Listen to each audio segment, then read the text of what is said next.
कोबी पकोड़ा एटा कोबी भूसम पत्र लंका रसुन छेचा बेसन पानी पकई ताकू गोलेइबा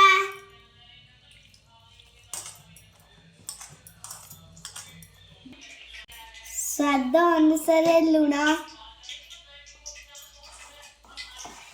गरम होई गला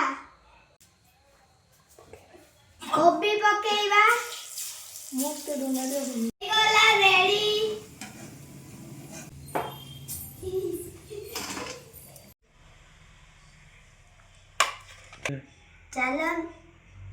चलन तो टेस्ट करिवा